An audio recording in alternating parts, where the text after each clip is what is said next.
Olá, olá, olá, amigos! Áudio ok? Tudo ok? Tudo beleza? Beleza! Grande amigo Yuri aí nos análogos e digitais, como diriam os antigos locutores, né? Na mesa de operação. É isso aí, meus amigos. Eu sou o Rodrigo Bolon e está começando mais um CutoCast, o podcast mais interativo desse YouTube, né? Onde você vai clicar no inscrever-se também clicando compartilhar para mandar nos grupos. É muito fácil. Não precisa pegar o link, nada, já vai no compartilhar. E é tiro certo, beleza? Bom, você quer fazer o seu podcast personalizado, curso, gravação, conteúdo para redes sociais, acesse no Instagram, @Estúdio do Futuro Oficial, para mais informações, atendimento humanizado por lá, tá? Não colocamos IA ainda, não temos robôs, então você tira todas as suas dúvidas e faz o seu podcast personalizado no Estúdio do Futuro, certo? Com qualidade máxima, 4 câmeras, enfim. Também a indicação do nosso curso para marketing digital. O link tá aqui abaixo, vai lá, verifica, a gente indica esse curso que tá aqui na descrição. O link tá aqui. Bom, siga @CutoCast em todas as redes sociais. Hoje temos um convidado, cara, um convidado especial aqui, falar de um tema nunca falado no CutoCast. Grande Arthur Gomes! Muito bem, meu amigo! Valeu, obrigado! Valeu, obrigado vocês aí. Bom dia, boa tarde, boa noite, Feliz Natal, Feliz Páscoa, Feliz Dia dos Pais, tudo. Chega mais pertinho aqui, meu brother, uns 3 dedos do microfone no máximo, senão você fica lá no fundo do poço. Obrigado, meu irmão. Rodou, hein? Rodou pra chegar aqui. Rapaz, vim de Curitiba, irmão. Cheguei agora. De moto. De moto. Nem tirei a parte de baixo da capa de chuva, viu? Tá com o pé molhado ainda. A galera não tá vendo, mas daqui pra baixo tô com a capa de chuva. E o pé molhado? O pé molhado, que a capa escapou, lascou, enfim. Mas o que é um pé molhado perto de alguns perrengues que você já passou? Irmão, isso aí não é nada. Eu já casei 5 vezes, então eu sou meio que imortal. Cara, você é um Fábio Júnior do alpinismo, Fábio né? Júnior, meu tio. Aprendi com ele. Grande Arthur Gomes. Posso dizer que você é alpinista profissional? Alpinista, é isso aí. Alpinista. A gente trabalha com isso aí já tem 25 para 26 anos que eu trabalho com alpinismo. É um cara que vive nas alturas. É. Né? Já rodei bastante. Já subiu muito na vida. Já. Né? Mais pertinho, né? Tá bom aqui, ó. Aqui tá bom, tá legal, tá bom pra caramba. Grande Arthur. Arthur, cara, quero te apresentar pra galera. Melhor você se apresentar. Para falar um pouco aí do teu início aí, tua experiência, quantos anos, o que você já estudou, e daqui a pouco a gente começa a falar das viagens, dos lugares que você já foi. A tua experiência de estudo, para começar, o teu início, o teu start, putz, vou fazer isso, vou arriscar ser alpinista, como é que foi isso aí? Irmão, então, eu sou um cara que eu sempre tive medo de altura. Olha que loucura. Até hoje eu tenho medo de altura. É mesmo? Se eu chegar na janela aqui, abrir a janela, ficar muito tempo olhando pra baixo, eu começo a transpirar pela mão. Então, assim, chega a ser estranho. Fala, pô, o cara que sobe verdade. e desce de rapel ali, um prédio de 130 metros de andares, pendurado, e ficar nessa aí. Mas, enfim, o medo, na verdade, ele te ajuda. Porque se você tem medo, ele te faz conferir sua segurança toda hora. Então, eu lembro, né, soltando pipa ali em Belo Horizonte. Primeiro eu vou me apresentar, né? Por favor. Já pulei partes aqui. Eu me chamo Arthur Gomes, sou natural de Belo Horizonte, Minas Gerais. Estou morando ali no Paraná já tem ali 7 para 8 anos. Uhum. Já fui sargento temporário do Exército. Estou me formando em Direito. Tenho brevet de piloto de drone. Sou instrutor de armamento e tiro lá no Paraná. A gente dá alguns cursos lá, tanto particular quanto o pessoal me faltou o nome agora, o pessoal da polícia, da guarda municipal, né, do estado, pessoal do estado ali. E sou alpinista industrial nível 3, né, a gente conhecido como acesso por corda. Sou nível 3, então você tem que passar por vários níveis. Então comecei como? Medo de altura. Entrei no quartel. Medo de altura, por incrível que pareça. Medo de altura. Entrei no quartel. Quando eu entrei no quartel, eu tive que aprender a dominar um pouco esse medo de altura, porque Sim. Ali é obrigado, não tem muito o que fazer. E dali eu comecei a ir numa pedreira que tinha próximo à minha casa, ali no Barreiro, em Belo Horizonte. O pessoal praticava escalada. Então eu peguei e o que eu fiz? Comecei a fazer rapel. Né? Desci ali, comecei a comprar as coisinhas de rapel que eu tinha aprendido no quartel e ficava vendo os caras escalando. Falei, meu Deus do céu, mas como que esses caras fazem isso? Se a corda sai de baixo pra cima, como é que segura os caras e tal? E fui entendendo. Até que um amigo virou e falou, irmão, quer testar? Falei, cara, mas... E o pessoal é muito individualista com o material, né? O material é individual. Uhum. Então o pessoal não gosta de emprestar. E esse cara me emprestou Até hoje não é assim, né? até hoje. Fiz uma vez, me apaixonei. Né? Ali você não pensa em pagar boleto, você não pensa em nada. Você só pensa, você tá aqui preso aqui, se tem uma garrinha de pedra aqui, você quer agarrar com o dente aqui. Você não quer cair. O que você não quer fazer é cair. A adrenalina foi uma coisa que impulsionou muito. Desde então comecei a praticar escalada.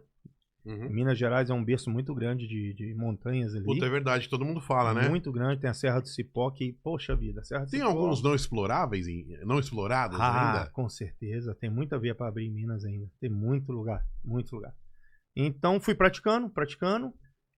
Cara, eu sou um cara que eu sempre fui apaixonado por futebol. Essa época da minha vida eu até esquecia de jogar bola. Fiquei focado na escalada. Então, final de semana, pegava minha motinha, escalada.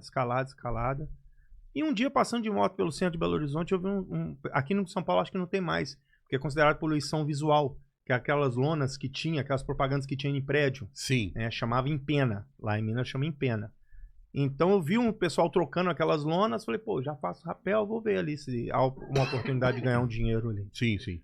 Cheguei lá, perguntei pro cara, o cara falou, cara, quer vir? Pode vir e tal. Eu falei, não, já faço rapel. Ele falou, não tem nada a ver com rapel, cara. Só os equipamentos são parecidos. Aí ali eu comecei a aprender. Então eu descia, fui trabalhando com esse cara. Aí eu comecei como apoio, que é um cara que ajuda, enrola corda, desenrola, pega material. Rapidamente passei ali pro cara que desce e faz os trabalhos. Uhum. Passado ali uns 3, 4 meses, esse cara já me mandava com a equipe para poder fazer trabalhos em outras cidades. Uhum. E ao decorrer ali de um ano e meio, ele virou para mim e falou assim, tu tem um cliente, assim assado, eu não vou atender mais, você quer atender? Nesse meio tempo eu já tinha comprado equipamento. Tá. Então eu comprava meu equipamento e guardei. Comecei a trabalhar com isso. Fiquei alguns anos ali em Minas, numa empresa de telecomunicações, trabalhando com torre de antena celular. Uns 3, 4 anos. Montei uma empresinha. Trabalhei com alguns amigos ali. Torre, manutenção ou instalação? Tudo que você imaginar em torre. Desde desmontar, montar e fazer infraestrutura, a gente fazia de tudo. A gente ficou bem focado em torre ali uns 3 anos de celular. Torre e poste, né? A construção também? Não. A parte de infraestrutura, que é o quê? Preparar o terreno para alguns suportes, mas o nosso forte sempre foi a altura. Então, colocar suporte estrutural, instalar antena. E quando você subia, você não dava medo? Então, cara, aí que tá. O que eu aprendi ao decorrer dos anos? O que eu falo que se eu chegar aqui agora, minha mão transpira? Eu confio 100% no meu equipamento. O equipamento é muito seguro. E ele que me dá a calma e a tranquilidade. Então, você tá equipado, você tá com cinto. Você olhou, seu equipamento tá todo certo, acabou, não tem problema nenhum. A chance de dar errado alguma coisa é quase que zero. Sim. Então, a gente com o equipamento, a gente acabou se destacando frente às outras equipes. O pessoal começou a perguntar, cara, como é que vocês fazem? O pessoal gasta 2 semanas, vocês gastam 1 e tal. Porque o pessoal tem que ficar preso aqui, aí fica ruim a mobilidade. A gente faz a corda do rapel, a gente roda o prédio, a gente roda o poste, a gente roda a torre.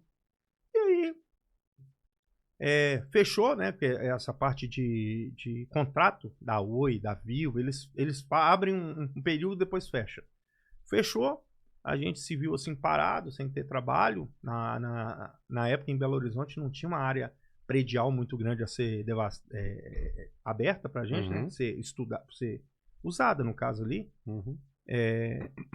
Aí fui trabalhar com outras coisas. Fiz o curso de mecânico de avião. Falei, não quero trabalhar mais com altura, cara. Cansado já. Fiz o curso de mecânico de avião, mas é muito difícil entrar na área. Muito complicado entrar na área. E aí fiquei um ano ali parado. Falei, cara, vou ter que voltar pra altura. Eu voltei, se formou. Me formei. Tenho lá minha identidade na ANAC, né? Se bater meu CPF, tá lá, mecânico de avião. Já tenho acho que 18 anos que eu fiz o curso. Nunca trabalhei, só fiz o estágio e não consegui trabalhar, mas tá lá. E aí apareceu uma oportunidade de me fazer um trabalho em Curitiba que chama Dry Test, que é dirigindo um carro com um computador, com um GPS, para medir a frequência de sinal dos celulares. Para mim era novo, mas vamos lá, vamos ter que trabalhar. Quando eu vim para Curitiba, eu percebi que a área de trabalho lá para alpinismo industrial era grande. Então, como eu já tinha essa experiência, eu falei, cara, eu acho que eu vou migrar para cá. Aí fiquei um tempo ali em Curitiba desempregado. Nesse tempo até vender pirulito no sinal fantasiado de Homem-Aranha eu fiz. É mesmo? Fiz. E tenho muito orgulho disso. Tem lá pescar até hoje, o pessoal me chama de Homem-Aranha ainda. Fiquei um tempo ali, juntei um dinheiro para fazer o acesso por corda. Tá. E o acesso por corda no Brasil, você tem 3 certificadoras. Você tem a ANEAC, a ABEND e a IRATA. A ANEAC e a ABEND são nacionais. A IRATA é internacional. Não sei ainda se a ANEAC ou se a ABEND já estão criando ali o caminho para o internacional. Né? Tá. Porque a minha certificação é IRATA, então eu conheço da minha certificação. Então, a IRATA, ela pode trabalhar, você pode trabalhar em até 102, 107 países, alguma coisa assim. Legal. E aí, o que é o acesso por corda? O acesso por corda, ele é um treinamento que você passa uma semana. Então, é tipo assim, Rodrigo, você quer ser acesso por corda. Eu sou nível 3. Você quer... Arthur, quero ser um acesso por corda. Você vai lá na escola, faz um pagamento lá, que se eu não me engano, tá ali entre 2.900 e 3.000 reais. Você paga esse valor e você treina com um instrutor, que é o que eu faço, por uma semana. Nessa uma semana, você tem que fazer algumas manobras obrigatórias. É como se fosse tirar carteira. Tá. É a mesma coisa que tirar carteira de carro. Você não vai lá fazer autoescola? Vai. E aí um dia o seu instrutor te passou um monte de coisa e o examinador vai te pedir algumas coisas. Sim. É a mesma coisa.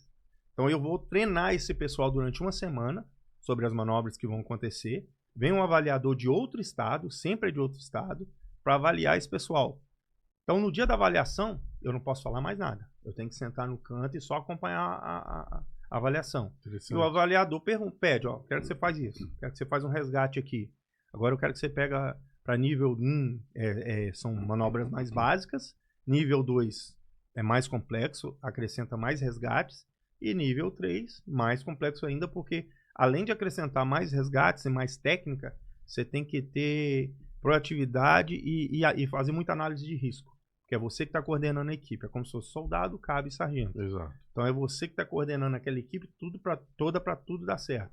Você que coordena e delega cada situação para cada membro ali que tem que fazer aquele trabalho. Então você passou, o avaliador colocou lá e como eu disse, é igual carteira de carro. Se você tomar 3 faltas, você está reprovado. Então é tipo a baliza. Errou a baliza. Eu imaginava como é que era isso aí. Então, o mosquetão ficou aberto é uma falta. Você vê a seriedade do negócio. Um mosquetão ficar aberto é uma falta. Coisa que para quem não tem esse conhecimento não é nada. Então tem faltas leves, médias e graves. A grave reprova na hora. Reprovou, se você passou, ótimo. Você ganha uma certificação. Você ganha uma certificação internacional e a nacional. Você ganha um certificado em inglês e uma carteirinha em inglês. E você ganha um certificado em português e uma carteirinha em português. Sim. Você passou, beleza. Se não passou, você tem que repagar a taxa, que gira ali em torno de R$ 1.600, e fazer a prova de novo. Tá. Então, tipo, quem é acesso por corda hoje, não simplesmente pagou e fez o curso. Ele teve que passar. Até essas empresas que fazem manutenção de fachada também, o cara tem que ter. Então, a norma diz o seguinte, o anexo 1 da NR35 é o acesso por corda. Como que funciona? O cara, geralmente ele chega no prédio e fala assim, ó, eu tenho NR35, trabalho em altura. Por falta de conhecimento, o síndico fala assim, não, então beleza, você tem trabalho em altura? Deixa eu ver. NR35, 8 horas. 8 horas. Nosso curso é 40. Então o cara, 8 horas, mas tem ali, por falta de conhecimento, ele fala, beleza. E o cara não tem conhecimento técnico para fazer o que a gente faz, o que a gente foi aprovado para fazer. Então, assim, o ideal e o que diz na norma é que qualquer tipo de trabalho numa corda, em acesso por corda, tem que ter o anexo 1 da NR35, tem que ter o curso de acesso por corda. Entendi. Salvo o NR18, que é da construção civil, que são aqueles malucos que desce só com a corda sentado num banquinho. A gente não usa banquinho, a gente usa todo o equipamento de alpinismo. Tá. A gente fica pendurado por 2 pontos numa corda. Hoje eu vi um cara num prédio assim. Então, e esses malucos aí, só de ver minha mão soa, cara. Ali é tenso. Não então, tem uma corda de reserva, de contenção? Como que funciona, Rodrigo? Funciona assim. Eu acesso por corda. Eu vou ter um equipamento no meu ventre, né? A gente chama ventral, que chama descensor. Esse equipamento ele serve para descer e ele é automático. Então eu soltei a mão e ele trava. E eu vou ter na outra corda um trava-queda ligado ao meu peito, ao ponto peitoral. Se acontecer alguma coisa com um descensor, eu estou no trava-queda. E se acontecer alguma coisa com o trava-queda, eu estou no descensor. Tá. Então sempre em 2 pontos. Não sei se você ouviu falar, há pouco tempo atrás, lá em Curitiba, um maluco que cortou a corda do cara. O cara estava pendurado no prédio. O cara foi lá e passou a corda, a faca na corda do cara. E o cara ficou pendurado só pelo trava-queda. deu o maior processo lá, enfim, o cara foi preso, acabou morrendo na cadeia. Não sei o que aconteceu. Esses caras da cadeirinha, a gente vai falar de cadeirinha, tá? Que é a NR18, eles prendem a cadeira numa corda e botam um trava-queda. Então pensa comigo, vamos raciocinar comigo. Se ele tá no trava-queda na corda e ele prendeu a cadeira na corda, ele tá num ponto só. Um ponto só. A cadeira que tá no outro. Então eles sentam na cadeira e falam, não, mas eu tô em 2 pontos. Não, você não tá em 2 pontos, porque no momento nenhum seu cinto tá preso ali na cadeira. Só. Você tá em um só.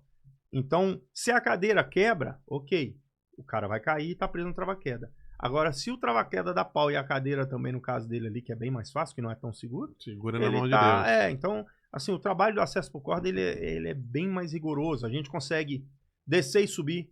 Então, por exemplo, eu consigo descer 5 metros, poxa vida, esqueci de limpar uma janela ali em cima. Na mesma hora eu acesso equipamentos, eu subo 5 metros, eu não preciso descer. O pessoal da cadeirinha não, o pessoal da cadeirinha eles têm que descer, esqueci, tem que descer, dar a volta, subir no prédio, instalar a cadeirinha de novo para chegar naquele lugar. A gente consegue trabalhar em cordas diagonais, então, por exemplo, eu consigo trabalhar em V, eu posso instalar várias cordas e andar na horizontal nessas cordas com segurança. Interessante. Eu consigo fazer um resgate, eu aprendo a fazer resgate. O pessoal do NR18 não, ele só sabe sentar na cadeira e descer, até porque não tem como fazer uma subida com a cadeira. A corda passa, nem sei como que passa ali, nos nós ali, e aquela cadeira ela não sobe, ela só desce.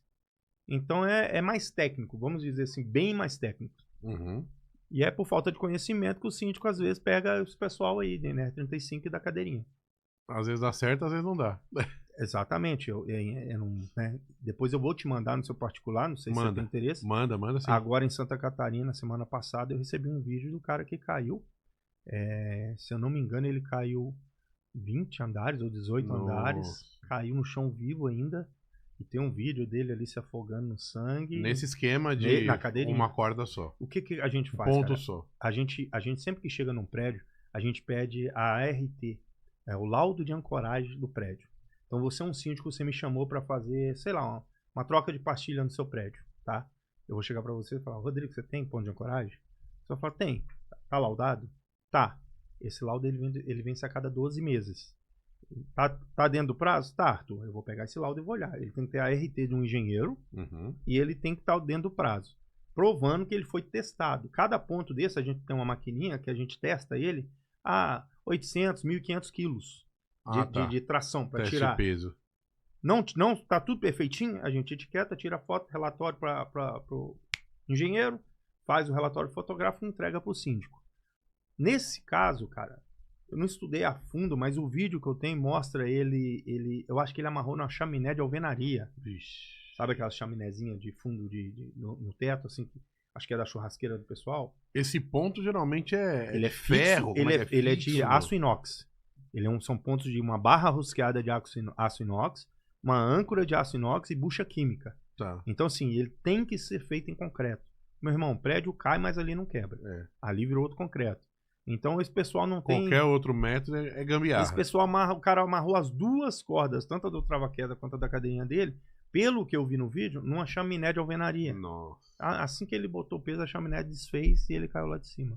Então, assim, isso acontece muito. O pessoal não é divulgado, mas a parte de construção, né, no Brasil... tem notícias que não tem interesse em ser divulgado. Então, também, né? construção civil no Brasil é uma das áreas que mais causa... Construção civil e telefonia. Telefonia também não é falada. Quando eu trabalhei com telefonia, que a gente vê. Tá. Entendeu? Telefonia, você não tem noção de quantas pessoas morrem para você poder usar o seu telefone. É mesmo? Muita gente. Mas por quê? Gente. Exemplo. Falta de compromisso com a segurança. Então, eu cheguei a ver... Nas manutenções. Sim, eu cheguei a ver em torre de celular, por exemplo, eu tá todo preso, sou cagão mesmo, desculpa a palavra, mas eu tenho medo, cara. Eu gosto pra caramba da minha vida. Casei 5 vezes, mas gosto da minha vida. Eu já vi cara solto, mexendo assim, e eu falar pro cara, se prende, cara. Se você cair aí, cara, não vai sobrar nada. E o cara, por ignorância, né? Solto o quê? Ele sobe por algum jeito? Solto, subir sem nada. Tá com cinto, tá com equipamento para se prender, que tem um equipamento que a gente chama talabarte. O cara, em vez de se prender para ter uma segurança, não, tá tranquilo. E às vezes o cara é ignorante, você vai conversar com o cara já é mais das antigas. Você vai falar, cara, você nasceu, já fazia isso e tal. E aí eu tentava, né? Falava, cara, você tem filho? O cara tem 3. Eu falei, então, irmão, se prende aí, cara. A gente sabe o tanto de gente que morre aí, cara. Se eu morrer, Deus cuida. Então, assim... Não tem o que falar. Então, assim, muita gente morre por causa disso, por causa da Sim. displicência com EPI, com equipamento. Ô Arthur, e aí a gente já vai falar também das suas viagens, curiosidades, que tem muitas, né? Mas vamos tentar dar uma atenção para esse caso aí da Juliana Marins, foi na Indonésia, Sim, né? sim. Para quem não sabe, aí explica aí. Ela escorregou e caiu, tava com a turma, tudo, tava com... Cara, olha, cara. Né? Isso aí... Você deve ter lido bastante sobre isso. Isso aí foi tenso, irmão. Eu fiquei bem chateado com isso, porque... Pô, é um ser humano, né, cara? Podia ser qualquer um, né? Podia ser. E o que aconteceu? Vamos lá. Eu vou falar de tudo que eu vi, de tudo que eu estudei. Porque quando acontece um acidente desse nível, que é relacionado a resgate e altura, que tem a corda... De âmbito internacional, então, né? eu tento entender o que aconteceu para replicar de uma forma mais correta, caso necessário. Cara, estudando o local lá... Você conhece lá? Não, lá eu nunca fui. Mas dei uma estudada bacana no local. E é uma trilha bem batida. Só que assim, cara, é uma trilha bem batida, mas tem condições climáticas ruins. Uhum. A fadiga é enorme, porque é um terreno arenoso. A Juliana, ela, até onde eu vi os familiares falando tudo, ela tinha miopia grau 5, se eu não me engano. Ô, louco. Então o óculos dela era bem denso, assim, bem grosso. Eu acredito, pelo que eu vi, tá? Eu acredito que ela estava fazendo a caminhada primeiro, né? Porque o guia deixou ela para trás. Ela falou que estava cansada. O guia falou assim, tá, então descansa aí um pouco. E aí o guia saiu para fumar. Né? Quando o guia... Foi a história. Não, olha, escuta bem. Quando o guia saiu para fumar, ele ficou meia hora fumando. Aí você vai perguntar, Arthur, tá, mas como você sabe que ele ficou meia hora fumando? Porque o pai dela falou na televisão que sabe que foi meia hora, porque tem exatamente o horário que ele voltou e não achou a Juliana e mandou mensagem pro dono da agência. Então dá pra saber que ele ficou mais ou menos meia hora fora. Não vou dizer fumando. Ele ficou meia hora fora. Se foi fumando ou não, só ele e Deus que vão saber. Sim. Né? E aí demoraram muito a achar a Juliana. Só achar a Juliana 2 horas depois, cara. 2 horas depois que ela tinha caído. Tá, Arthur, como que ela caiu? Terreno muito arenoso. O local que ela caiu, ele tinha um grau de acentuado, né? Tinha uma parte acentuada. Eu acredito que ela não viu, porque o pessoal tem 2 locais. Os 2 locais formam um V, Rodrigo. Então, é tipo assim, o pessoal achou que ela caiu daqui. Tá. E a gente tem quase 100% de certeza que ela caiu daqui, por quê?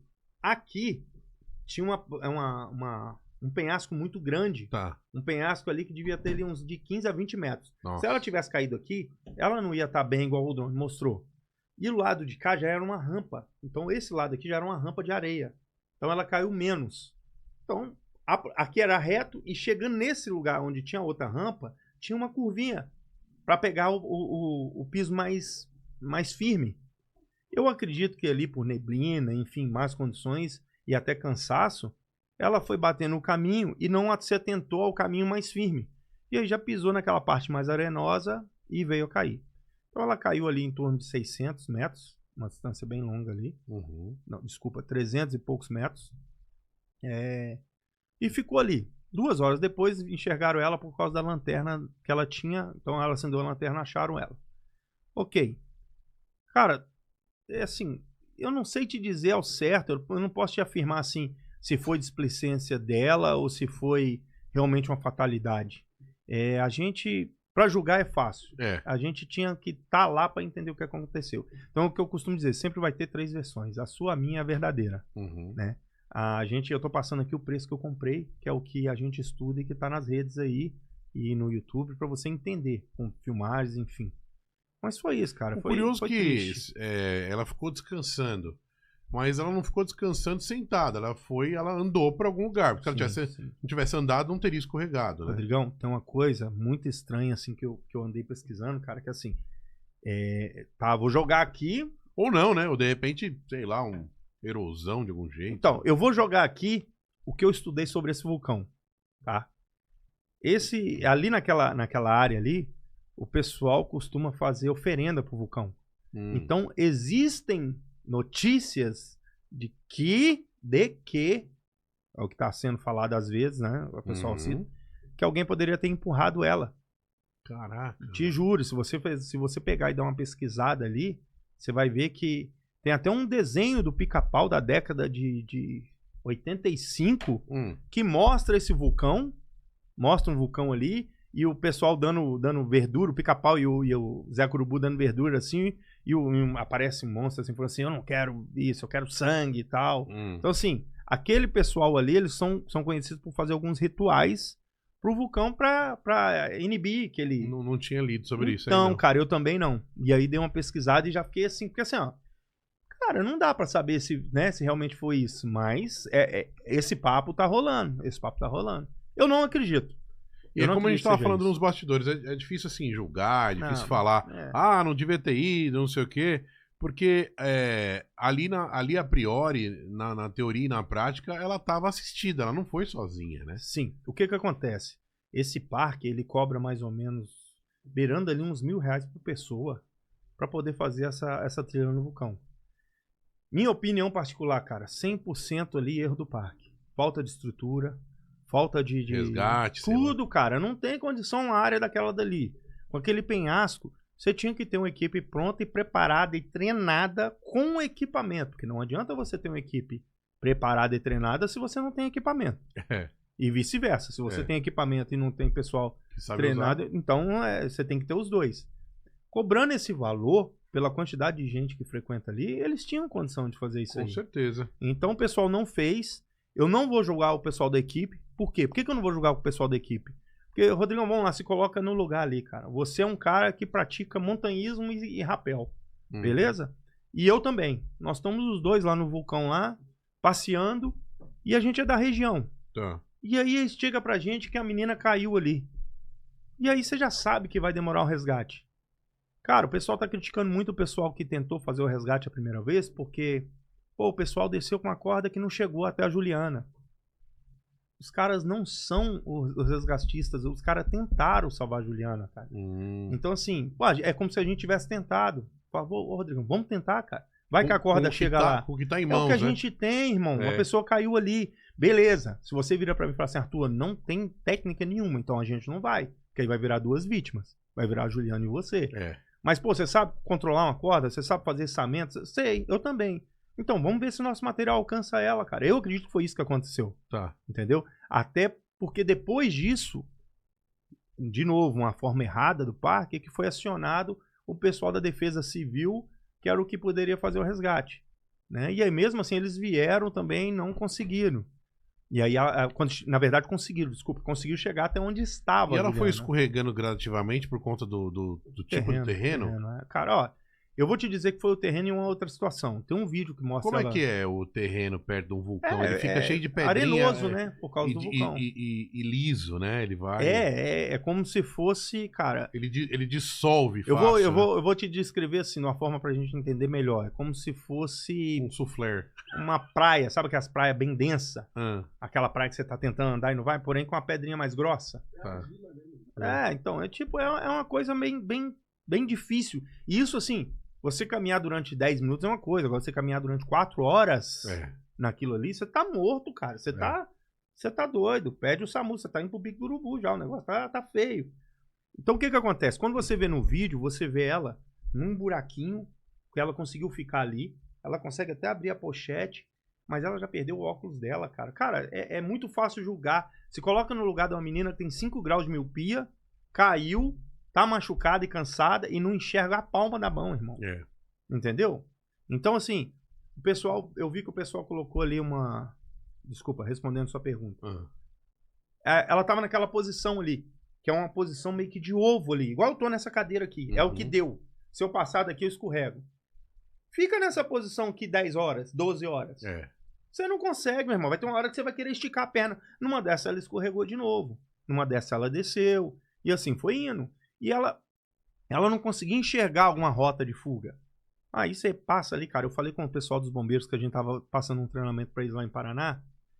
No dia que ela morreu, Ela morreu um dia antes. Dizem, você, pô, o cara certo pra falar isso, dizem que é sempre bom você seguir um rio quando você tá perdido em algum tipo. Você vai dar em algum lugar. Sempre dá em algum lugar que tem movimento, civilização. Só que nesse caso ali ela tava em penhasco, né? Não tinha, ali ela não tava nem chegando. Cara, o que acontece? Um dia antes a gente tava falando lá, eu tava conversando com o pessoal dos bombeiros lá, o oficial, a gente conversando sobre a Juliana. E eu falei isso antes dela morrer. Eu falei, cara, vocês não têm ideia e não têm noção da força mental que essa menina tem. Não vou nem dizer força física. Porque você passar uma noite num extremo frio, com uma calça jeans e uma blusinha, sem enxergar, numa situação de risco, depois passar mais um dia, cara, é uma força mental absurda que aquela menina tem. E aí no outro dia chegou a notícia que ela faleceu, cara, acabou meu dia. Quando chegou a notícia que ela faleceu, foi como se fosse um parente meu. Fiquei bem chateado. Me fala da questão do drone. O pessoal comentou muito sobre drone. Ah, por que o drone não foi lá levar água, comida? Você tem o brevet de drone? Eu tenho brevet de drone. Sou piloto profissional de drone. Cara, hoje tem milhões de tipos de drone, né? Como que funciona assim, ó? A gente tem que entender que nós estamos... que o cara se pendurou. Sim, tem esses drones agrícolas aí que suportam até 100 quilos, alguma coisa assim. O que acontece? A gente tem que lembrar primeiro que não era um lugar de fácil acesso. Então não era um lugar assim que... Pô, vamos ali na loja buscar um drone. Para começar era isso. Para chegar ali já era difícil o acesso, né? Eu vi que uma moça pegou um drone amador, semi-profissional ali, e botou num papel lá, esperar, ou espere, alguma coisa assim. Tadinha, eu não sabia que a Juliana estava sem óculos e era míope. A Juliana nem enxergou esse papel, com certeza.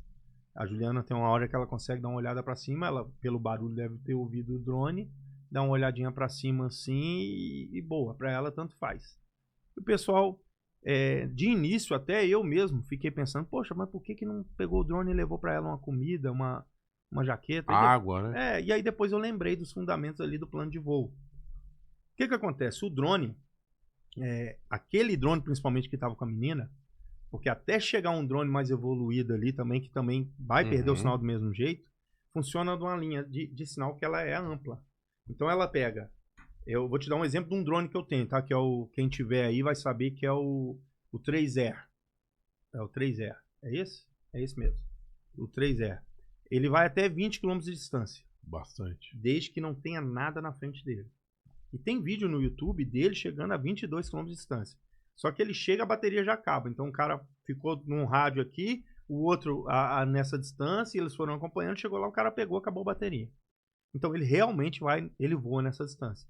Desde que a geografia ajude e não tenha nada na frente. Se tiver, ele já se perde do controle. Ali era um vulcão, certo? A menina tava ali já... Chega mais pertinho. Ali era um vulcão. A menina já tava ali, o quê? 300, 400, às vezes, chegou a 600 metros de abaixo. O sinal do drone não chega. Aquele drone chegou ali no limite do sinal dele. Então ele chegou ali. Se ele chegasse mais perto, o sinal fica pior ainda, porque é uma rede, é uma questão de ângulo. Eu preciso ter um ângulo para o sinal chegar. Se eu pegar aqui agora o meu drone e voar com ele alto, eu consigo voar aqui 3, 6 quilômetros aqui dentro de São Paulo. Com ele aqui. E eu em cima do prédio. Se nesse mesmo cenário eu pegar esse drone e eu abaixar ele aqui, eu perco o sinal dele. Então, Por assim... conta dos obstáculos de frente. Pessoal, ó, vou dizer uma coisa aí pra todo mundo que tá assistindo. É muito fácil julgar. Isso deu errado. Isso é um absurdo ter dado errado. Realmente, tem coisas ali que são um absurdo. Tava arriscando a vida, mas você falou, tava vivendo, tava indo lá, não tava sozinha, não vamos julgar a Juliana, cara. Não tava sozinha. Cara, quem não tem essa vontade de fazer o que ela fez, cara... Tem um monte de gente aí que tem vontade porque não teve condição, tá criticando a menina. Mas também foi passear, foi conhecer o mundo sozinho. Qual que é o problema de conhecer o mundo sozinho, cara? Cara, pode sair uma pessoa hoje aqui na rua e ser atropelada e morrer. Foi uma fatalidade, não foi? Então, Juliana também foi uma fatalidade, cara. Eu tô bem chateado porque era uma menina nova, tinha muito o que viver ainda. E assim, o parque pecou, cara. O parque pecou, tinha que ter uma equipe preparada. Uma estrutura, Uma estrutura. Aqui no Brasil, cara, essa menina não tinha morrido. Entendeu? Se fosse aqui no Brasil, vou te dizer que a chance aí era... O bombeiro dava um jeito. Cara, a chance era mínima dessa menina ter morrido. É lógico. Porra, Arthur, nós estamos falando do Brasil, não tem vulcão. Não. Porra, mas a gente tem montanha aí que o acesso é zero, cara. Eu fui fazer uma vez uma trilha no Pico do Marins, quando a gente tava chegando no topo, Pico do Marins, divisa de Minas com São Paulo. Tá. É uma das montanhas mais perigosas que a gente tem no Brasil, inclusive já passou no Fantástico, um menino se perdeu e até hoje não foi encontrado, há mais de 30 anos. Esqueci o nome do menino, mas também dá uma entradinha lá na internet que vocês conseguem olhar. É uma trilha, cara, muito difícil a trilha. A gente chegando lá em cima, a gente escutou um estrondo. Chegou lá um botijão de gás de uma pessoa que estava acampando, estourou, enfim. Foi só helicóptero, irmão. Nossa. Foi só helicóptero. A gente tava lá, o helicóptero chegou para buscar o cara. Isso aqui no Brasil, com a trilha que ela é acessível caminhando. Então você imagina onde a Juliana tava, que era um penhasco, cara. Ó, outra coisa.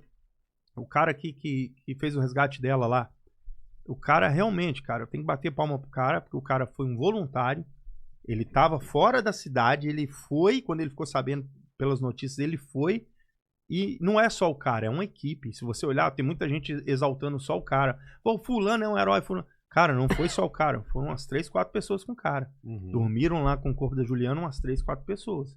Então assim... eles tiveram que descer, dormiram do lado do corpo que dorme dela. Rodrigão, você não tem noção do acesso. Recuperar a energia? Irmão, extremamente perigoso onde a Juliana tava. Porque é um terreno arenoso que as pedras rolam 24 horas. 24 horas. Qualquer um desses caras que foram salvar a Juliana ali, ou na real, salvar o corpo da Juliana, né? Porque eles achavam que ela ainda estava viva. Só tiveram a certeza que ela estava morta quando esse pessoal chegou lá. Então virou um resgate de um corpo, não um resgate de uma vítima. Qualquer um deles ali poderiam ter morrido. Ele relata que ele estava deitado, dormindo, e toda hora batia uma pedra no ombro.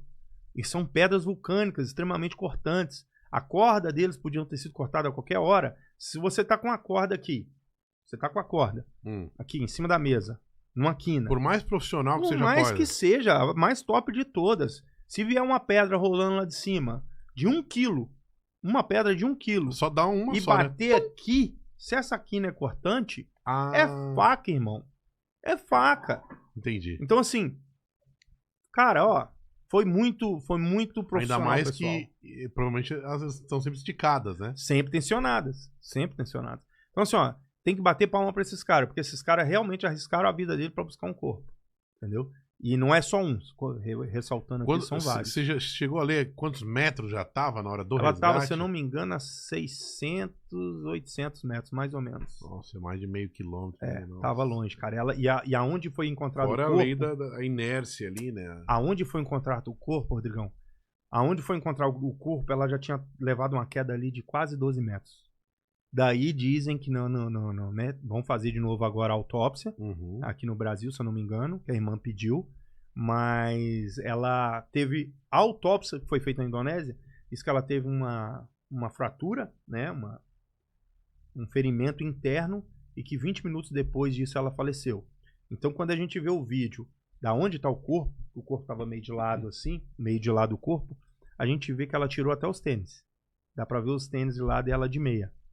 Então ela ficou 20 minutos ali, tadinha, sofrendo, porque a queda foi muito grande. E o que me deixa assim muito chateado é saber que ela não viu essa queda por causa da miopia dela, cara. Entendeu? Às vezes, eu vou te dizer um ato de desespero, tá? Um ato que eu acredito que possa até ter acontecido. Ela já devia estar tão exausta, que ela pensou assim, se eu já desci isso tudo e eu tô viva, se eu continuar me arrastando aqui, eu vou acabar chegando num lugar que vai ficar mais plano. Só que ela não tinha esse entendimento que tinha um penhasco ali de 15, 17 metros na frente dela. Nossa. Que foi aonde foi encontrado o corpo, foi depois desse penhasco. Então, assim, é o que eu acredito. Eu acredito que ela pensou nisso. Ela falou assim, poxa, eu tava a 100 Subir não dava, vou tava descer. 160 metros. Foi o primeiro lugar. 160 metros. Escorreguei mais um pouco. Cheguei a 300 e poucos metros. Escorreguei mais um pouco. Tô a 600 e quase 800 metros. Cara, eu acredito que ela deve ter pensado assim, bom, eu não tô enxergando, tô com fome, tô com frio, não tá vindo nada, eu acho que eu vou me arrastar um pouco mais. E sinceramente, cara, é o que eu acho, na minha opinião, vendo a área e o local, eu acredito que aonde ela tava não era uma situação muito inclinada, tipo assim, vou me soltar aqui e já vou rolar. Eu acredito que ela tentou fazer isso que eu tô te falando e achou o penhasco e ali só pediu pra Deus, né? Fazer o quê? Infelizmente aconteceu, né? Triste pra caramba. Poxa, nem fala. Mas bom, é isso, né? Tomar cuidado aí com as próximas aí. Acho que o parque também deve tomar outras providências aí, novos protocolos de segurança, né? Com certeza, né, cara? Agora vai vir assim, não sei lá, né, como funciona a legislação jurídica do país, mas provavelmente processo, né? Os familiares vão correr atrás, já disseram que vão procurar atrás de justiça aí, que vão atrás de justiça. E, cara, a responsabilidade é do parque. Não tem... Esses guias, geralmente, eles são do parque ou são... Como é que funciona? Depende de cada país, cara. Por exemplo, eu já fui escalar 2 vezes na Patagônia. Lá tem guias que são... Foi o local mais difícil que você foi? Foi. De passar perrengue, eu também me perdi, também quase fui pro Bico do Urubu ali. Foi. Ali foi tenso. A segunda vez que eu fui sozinho, fiz uma... Pessoal, não façam esporte de aventura sozinho. Não façam. Eu fiz, sabendo que não deveria ser feito, e tive a prova. Irmão, não faço mais. Não faço mais. Entendeu? A gente só aprende na dor. Não adianta. Então, assim, quase morri congelado. 2, 3, 5 cabeças pensam sempre melhor do que uma, né? E se ajudam, né? Vamos lá, Rodrigão. Você tá fazendo uma trilha, beleza? Ali, Pico Paraná, que é a montanha mais alta do sul do Brasil. Fica ali, próximo a Curitiba. Você tá fazendo essa trilha sozinho. Você me falou ali agora, ali nos bastidores ali, que você teve uma torção feia no pé aqui, voltando do shopping. Sim. Então, vamos colocar que você tá numa trilha dessa e você teve a torção e caiu num barranco. Só que na hora que você sofreu essa torção, não tinha ninguém vendo você caindo. E ninguém sabe que você foi fazer a trilha. Você é um cara que simplesmente acordou, que é uma coisa que todo mundo tem que aprender. Me lembrei daquele filme 127 Horas. É isso aí, todo mundo. Irmão, liga pro vizinho e fala, irmão, tô indo fazer uma trilha assim, assim, assado, e a minha intenção é voltar amanhã. Cara, deixa um bilhete, manda uma mensagem. Isso é regra de segurança, análise de risco. Então, assim, você não fez isso. E você caiu ali, voltando aqui a questão. E aí, meu irmão? Você tava sozinho, a gente vai achar sua ossada, nego. Se achar. Pra não falar que vai achar ossada, que aqui, como eu disse, aqui no Brasil é diferente. Demorou 2, 3 dias, alguém vai sentir sua falta. E aí, você é um cara que já faz esse tipo de aventura, alguém vai falar, cara, vamos anunciar nos grupos, enfim, vai começar uma busca. Pode ser que ache. Com vida, quase zero. Entendeu? Então, assim, não se faz nenhum esporte de aventura sozinho, irmão. Nenhum esporte de aventura você faz sozinho. Você sai, ó, eu vim de Curitiba, saí de lá de moto, peguei chuva de lá aqui. Eu saí de lá, eu deixei minha... Direto? Vim direto. Só parei pra abastecer. E chuva? E chuva. A Frozen tava com ódio de mim quando eu saí de Curitiba. A Frozen tá de TPM lá em Curitiba, hein? Tá 4 graus naquela caminhada. Imagina, porque além da chuva, a nossa região aqui tá fria, né? Não. Eu fui fazer xixi e eu desisti porque eu não achei o pica-pau. Aí... E o que que acontece, cara? Você tem que deixar... Eu saí de casa, eu já deixei a localização pra minha mulher em tempo real. Pô, eu tô vindo de moto sozinho, irmão. Se eu não faço isso... E se eu não chego aqui... Você tem o telefone... Graças a Deus a tecnologia, né? Você tem o telefone da minha esposa? Não tem. Você tem o telefone da minha esposa? Ninguém tem o telefone da minha esposa. O Arthur não veio. Vocês iam falar assim, o Arthur não veio, cara. Furou. Entendeu? E não falou nada. E ela ia estar ligando, ia pensar assim, às vezes a bateria acabou tudo, e eu podia estar no mato lá, com a moto no barranco. Cara, análise de risco, galera. Análise de risco. E hoje a gente tem mais tecnologia, né? Hoje muito tem mais. Né, não teve aquele irmão daquele ator da Globo lá, que o carro ficou 10 anos numa ribanceira na não lembro Dutra. disso. Também não lembro. Esqueci o nome. Não lembro. É o ator da Globo. O cara, fizeram porque o cara não chegou há pouco tempo atrás, deve ter uns 3 anos. Acharam o carro, o corpo evidentemente já decomposto, com a carteira e os cartão. O carro foi numa ribanceira ali e ficou. Aí, cara. 10 anos depois que foram mexer naquela acharam área, ali, acharam o carro. Aí fizeram a perícia. Provavelmente uma época que não tinha tecnologia de GPS, nem celular.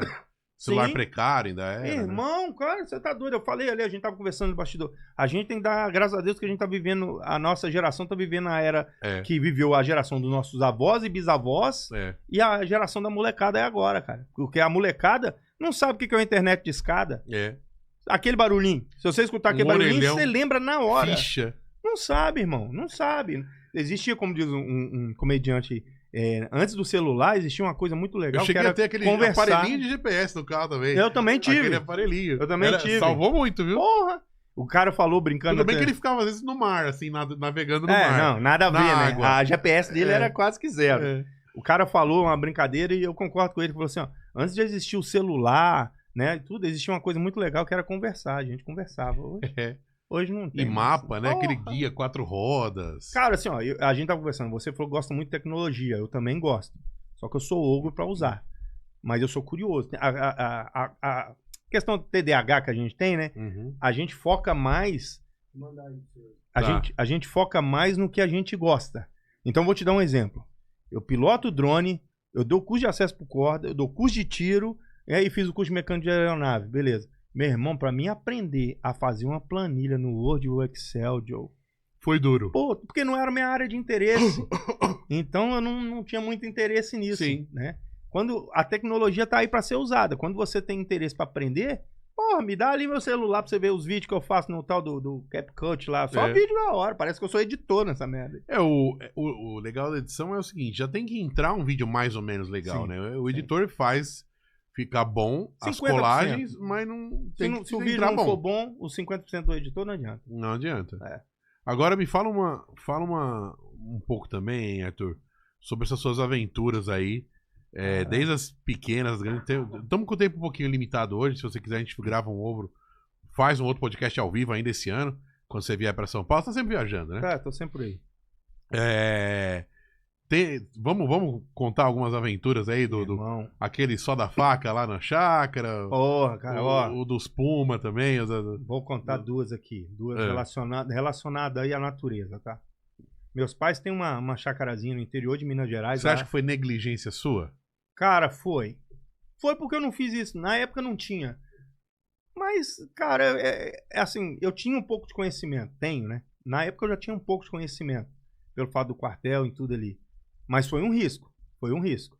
Só que eu sou um cara que o meu pai me treinou sem saber. Né? Eu tenho um pai que ele parece Indiana Jones. Ele tem um chapéu, ele tem um facão e ele passa 2 dias no mato. E aí, desde pequeno, cara, eu fui saber o que era carnaval com 17 anos. Até Caraca. 17 anos era pescar. Meu pai só falava assim, ó, carnaval do ano que vem nós vamos pra Três Marias passar 7 dias lá. Então chegava lá, você acha que tinha essas barracas que tem hoje aí? Tava no meio do mato. Você acha que tinha essas barracas que tem hoje aí, irmão? Você armar ali, dormir no quentinho? Era um Hoje, cobertor no chão, Eu tava irmão. conversando com ele o seguinte, eu não sou dessa área, a gente não é dessa área, mas eu fiquei imaginando o quão evoluído tá. Canivete, fogareiro, né? Porra, lâmpada. Lâmpada Que dura dias. né? Carregável, USB. Lembra das pilhonas que a gente tinha que carregar nas Porque o lanternas? LED, ele sempre gasta. Né? E era assim, usou, desliga, porque senão acaba a bateria, a E pilha equipamento acabou. de emergência também, por exemplo, pra soltar um Manta, fogo, qualquer coisa, manta de alumínio pra aquecer o corpo hoje, equipamento de resgate. Sleeping irmão. bags, né? Do Chapolin Colorado, lembra? Falou uma coisa muito interessante. Eu fui pra Patagônia, conheço os glaciais. Eu não lembro não, mas você deve saber. Na Patagônia tem aquelas 3 torres, assim, que é natural mesmo. Torres del Paine? Torre del Paine, alguma Aonde coisa eu assim. fui? É isso aí que eu ia falar. Eu fui pra lá. Eu vou contar um perrengue de lá. O agora. guia diz que o que tem de gente que morria Aí, lá, ó. absurdo. Tô te assim. falando, irmão. Ele foi pra Eu lá, fui você duas você vezes lá. assinou o Fui papel duas e foi, vezes. né? Eu vou contar aqui. Primeiro eu vou contar da chácara lá, Da beleza? chácara, é verdade. Meu pai é tipo Indiana Jones, bota a espingardinha, gosta de caçar, volta lá com os mocozinhos dele, os coelhinhos, limpa, come, pá, enfim. Desde moleque me ensinou, me deu estilingue. Eu lembro uma vez que eu matei lá uns 10 passarinhos, cheguei, ó pai, matei. Ele falou, legal, agora vamos comer. Eu falei, é o quê? Ele falou, vamos comer. Eu falei, não pai, eu não como caça passarinho. Ele falou, agora você vai comer. Você matou? O pessoal tem que matar o que você vai comer. Então, tipo assim, meu pai me treinou. Tive que comer os passarinhos. Ele me ajudou a limpar e fritar os passarinhos. Não deixou os passarinhos morrer em vão. Depois disso, eu não pago. Mal mata uma formiga, porque eu já lembro disso. Matou, tem que comer. Beleza. É a regra. É, isso. Então ele me treinou. Fim.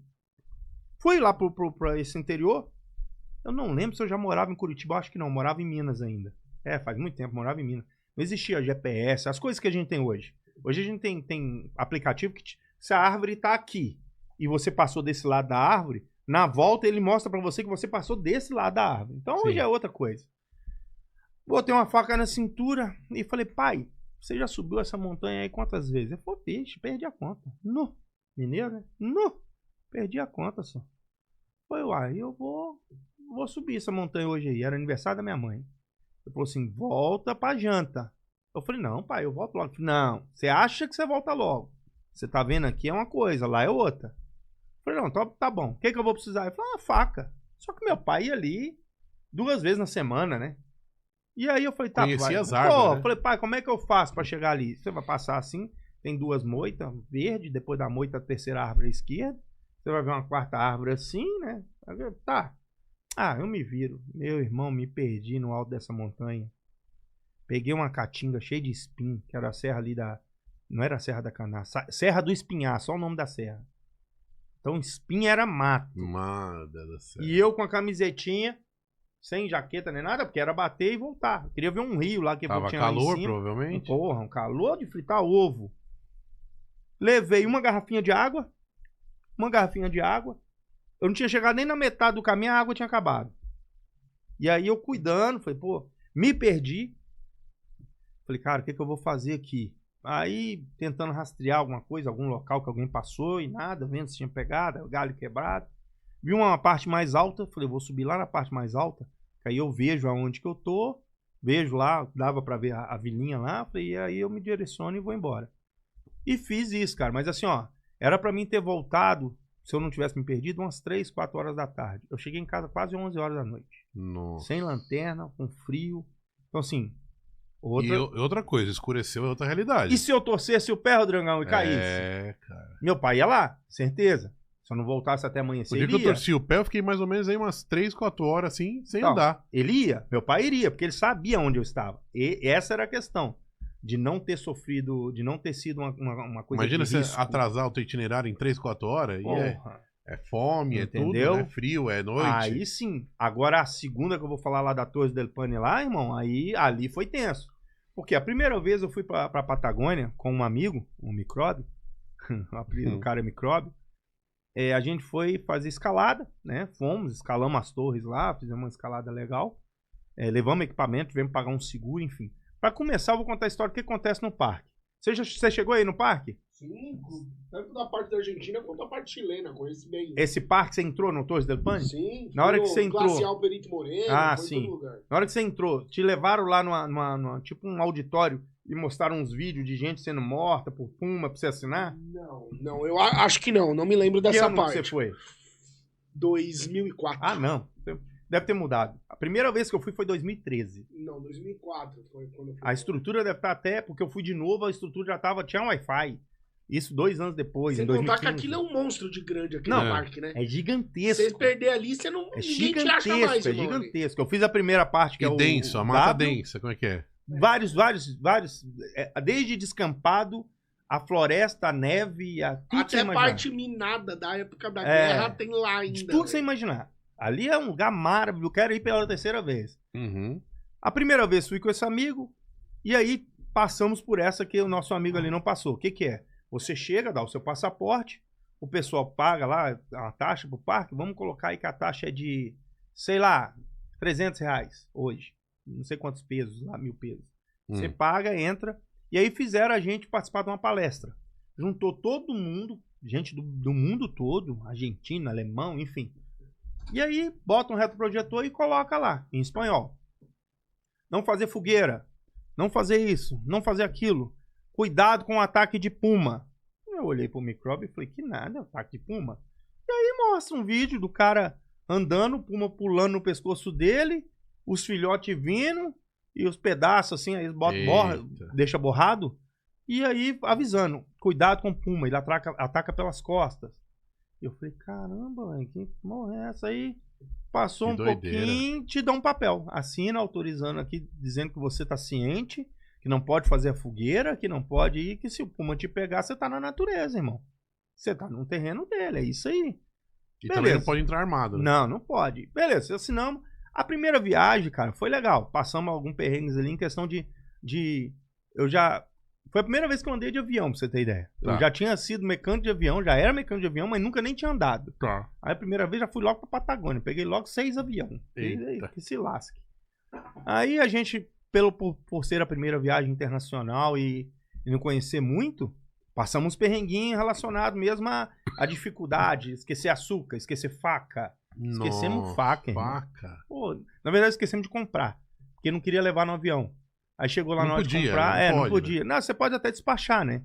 Ah, despachar. Despachar pode. Mas na hora a gente falou, vamos comprar tudo lá, porque as roupas não são as mesmas daqui. A barraca não é a mesma daqui. Tá. Se você pegar uma barraca do Brasil e for acampar lá, você vai morrer de frio, irmão. Não é a bota. Você tem que comprar as coisas lá. Imagina como tá evoluído também as barracas hoje, irmão. né? Hoje eu tenho... Barraca monta sozinha. Hoje eu tenho quase. 7 barracas, pra você ter ideia. Eu não sei nem pra que eu tenho tanta barraca. É só eu, a Ainda mulher é e o difícil menino. montar as barracas? Não, bem... A última que eu comprei agora cabe 8 pessoas. Mano. É uma casa, você fica em pé. Legal. Oh, top. Hoje tem barraca pra tudo. Eu tenho a barraca de uma pessoa, que ela é pouquinho maior que essa garrafa. Uhum. Que é justamente o minimalismo, né? O minimalismo. Minimalismo. Isso, pra poder facilitar. Transporte, Inclusive, mala, mochila. ela é mais cara que uma barraca de 4 pessoas. Imagina. Então ela é desse tamanho, um pacotinho assim, ó. E aí abre. Abre já era. Que legal. Ó, eu vim de Curitiba. Eu sou um cara que eu sou preparado. Eu vim de Curitiba. Lá no baú da minha moto tá um saco de dormir e uma barraca. Não sei o que vai acontecer na volta agora. É. Aconteceu qualquer coisa, eu paro no posto de gasolina e durmo. Entendeu? Tô cansado, tô com sono. Uhum. Meu pai me treinou. É. Mas e aí, Patagônia? Conta. Irmão, fui a segunda vez sozinho. Ah, merda. Fui sozinho, uma faca boa ali, e tô andando. Peguei um caminho, a primeira vez eu fiz o Tem W. um caminho marcado? Então, é isso que eu ia dizer. O parque, ele tem 2 caminhos, ele tem o W e o O. Os 2 caminhos são dentro do parque. Então, o W é só uma beirada do parque. Se você fizer o O, é o parque inteiro. Você obrigatoriamente você faz o O e o W. Então, tem uma saída aqui, que é o Hotel Grampine, se eu não me engano. Não é isso? Grampine? Você lembra o nome, não? Grampine. E aqui tem um outro refúgio, Los Chilenos. Não, Los Chilenos, Los Cuernos. Uhum. Alguma coisa assim. São vários refúgios que tem dentro do parque. Dentro do parque, tem lugar para você dormir com lareira, com atendimento, mas é uma fortuna, irmão. Você tá no meio da Patagônia, não tem nada, você consegue pagar lá um quarto com banheira, com hidromassagem, se você quiser. Os caras montaram essas estruturas lá. Mas aí você tem que ter La Prata. Tá. Se você não tiver La Prata, não vai. E aí tem as áreas de acampamento. Eles pegam como se fosse essa mesa aqui, uns tacumes assim, e fazem para você poder armar sua barraca em cima, no meio do mato. Tá. E ali você pode tomar um banho quente, você paga, e usar ali a lareira, a área da cozinha ali, tem cozinha rústica, né? Você pega seu fogareiro e faz sua comida, enfim. É um pouco de conforto nesses lugares. O pessoal do parque já te indica, não durma fora desses lugares. Ou você dorme no hostel, ou você dorme no hotel, no refúgio, ou na área de camping. Beleza, tô caminhando, decidi fazer, a primeira vez eu fiz o O. E dessa vez eu decidi fazer o W pela outra ponta.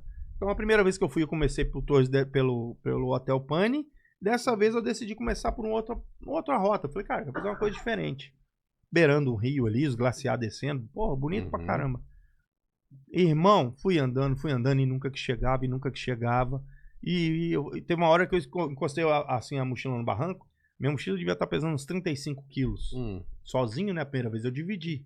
Sozinho. Então se você tira a mochila, se não tiver perto de um barranco, uma pedra, você não coloca ela de volta. Você não consegue colocar de volta. Ai, cara. Então escorei num barranco ali pra dar uma descansada, irmão. Dormi, cara. Sério? Cara, dormi no meio do mato onde tem puma, irmão. Nossa. Poderia ser atacado, irmão, não ia. Tava no cocô do puma. Peguei, acordei já assustado, olhei as horas, tava tarde pra caramba, tive que acelerar. Andando, parei no refúgio, fiz minha comida, tal, conheci mais uns gringos, enfim. Na hora que eu tava continuando o caminho, mais ou menos no meio do caminho, chama um lago que chama Lago Nórdico. Um lago azul turquesa lindo, da cor dessa tampinha aqui, cara. Coisa mais linda do mundo. Quando eu tava andando ali, eu vi um cenário de filme de terror, assim, tudo nevado. Teve um incêndio muito grande e as árvores secas, assim, pretas, queimadas, igual filme de bruxa, assim, cara. Branco com preto, assim, aquelas coisas. E aí eu vi 2 bichos marrom. Olhou pra mim, assustou e subiu uma montanha correndo. Eu já peguei a faca, fiquei assim, né? Pô, deve ser 2 zorros, né? Porque zorro lá é raposa. E elas são grandes. Olhei e falei, deve ser 2 zorros. Peguei, continuei o caminho, mas já fiquei ali naquela. Tava com a GoPro no peito. Peguei, continuei meu caminho, enfim. Nessa adrenalina de não saber o que era direito e o que não era, lá na Patagônia escurece tipo 11, meia-noite. 11 horas da noite é como se fosse 7 horas, 6 horas da tarde aqui. Tá. E amanhece umas 4 horas. Nessa Patagônia que eu estava, que é o extremo sul do Chile, tá? Então tem duas Patagônias, a chilena e a argentina. Sim, sim. Eu estava do extremo sul do Chile. Errei o caminho, em vez de custear, de nortear assim a beira do lago, eu acabei pegando uma trilha pro alto da Montanha Nevada, irmão. Quando deu mais ou menos 1h da manhã, tava um frio, uma neve. Eu já não conseguia voltar. E eu falei, cara, eu me perdi aqui. Eu falei, eu vou ter que armar a barraca aqui. Peguei a minha pazinha, cavaquei ali, montei a barraca ali. A sensação térmica tava menos que isso. Mas no celular tava marcando menos 25 graus. Nossa. E avalanche toda hora. Cara, barulho de avalanche. Você ouviu o barulho de avalanche? Irmão. Eu fui no verão. Irmão, você não tem noção. Você treme por dentro. Nossa, você treme por dentro, porque você não sabe de onde que vem.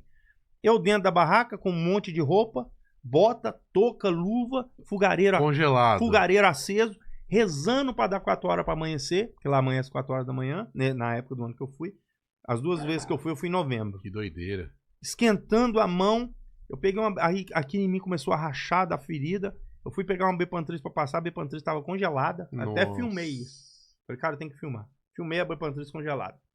Graças a Deus a avalanche não caiu em cima de mim e consegui voltar. Quando eu voltei, eu cheguei num refúgio que chama Los Franceses.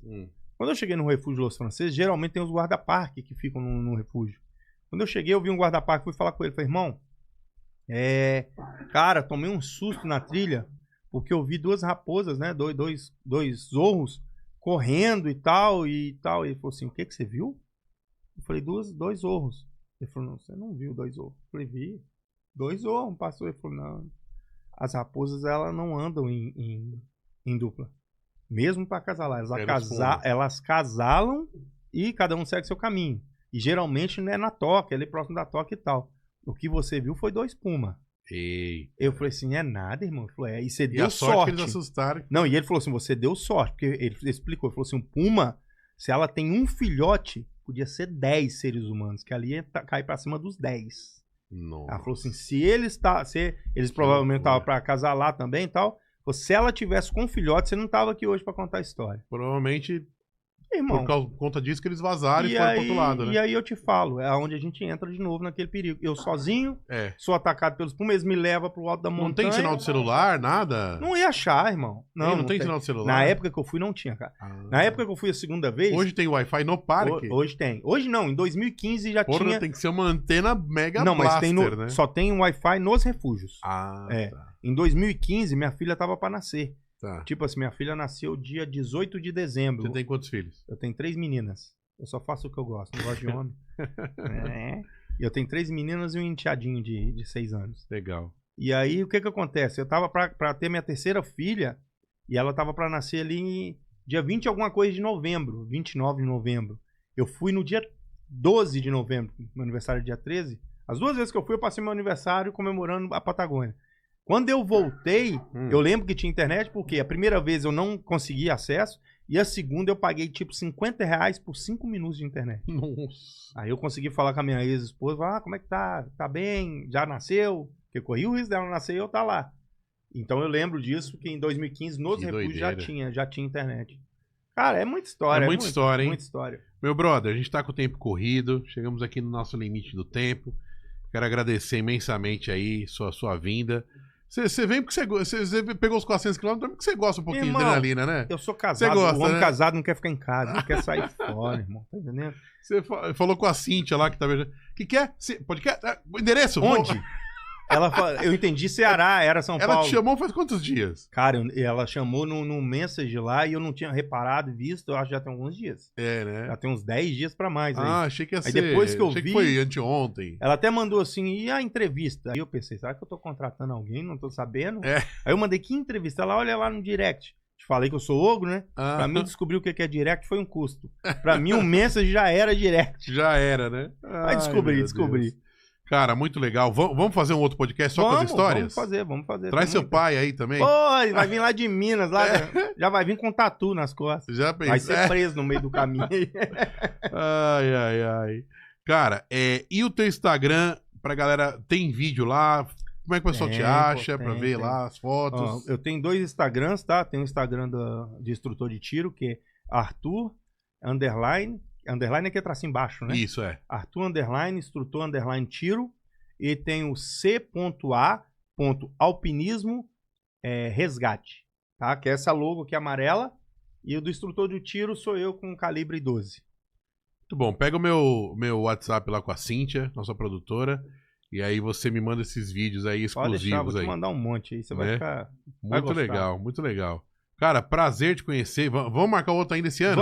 Vamos marcar. Vamos Né? marcar. É muito assunto, né, cara? É Tem, muita pô, tem coisa. assunto até sobre armamento também, se quiser falar depois sobre a parte de instrutor de tiro, a gente fala também. Acho que o meu máximo foi daquela serra lá. Como é que do Horto Florestal? Como é que chama, Yuri? Aquela serrinha. É. Eu fui até o final andando, é chão, hein? Pra quem não tá preparado, é chão, cara. Porra, Porque no final tem tipo um lago lindo, lindo, lindo. O pessoal fica lá, passa o dia e depois volta. e depois volta. Mas eu fui até acho que é Pedra Grande também, né? Pedra Grande que fala, né? Não sei. E depois você continua andando, aí que vai chegar nesse lago.